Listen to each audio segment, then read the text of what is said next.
Hello, good morning. कसे आहात सगळे? आज सकाळी आवळ्याचा ज्यूस पिला, जो की मी रोज पिते आणि खरं सांगायचं म्हटलं तर खूप हेल्पफुल आहे तो आपल्या हेल्थसाठी. तुम्ही नक्की तुमच्या मॉर्निंग ड्रिंकमध्ये ॲड करू शकता. मग काय, थोडी भूक लागलेली होती, त्यासाठी मी करंजी खाऊन घेतली. नंतर मला आठवलं की शेंगदाण्याचा कूट संपला आहे. शेंगदाणे भाजले आणि कूट करून घेतला आणि सकाळच्या नाश्त्यासाठी मी केली होती मस्तपैकी मॅगी. ती मॅगी खाऊन झाल्यानंतर आत येऊन बघते तर खूप सारी शाई साठलेली होती. म्हणलं आज आपण तूप करूनच टाकूया.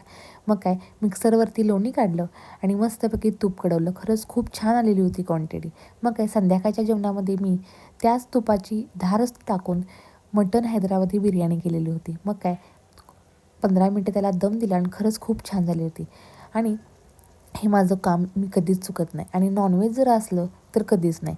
मी सगळं क्लीन वगैरे केलं, ओटा वगैरे स्वच्छ केला, धुवून वगैरे घेतला. त्यानंतर गॅस शेगडी वगैरे सगळं धुवून पुसून घेतली, भांडी वगैरे घासली.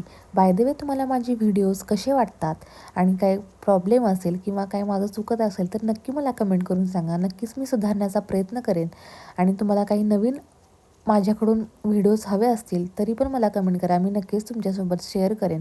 आणि असा काहीसा ओटा दिसत होता आणि असा होता आजचा दिवस. बाय.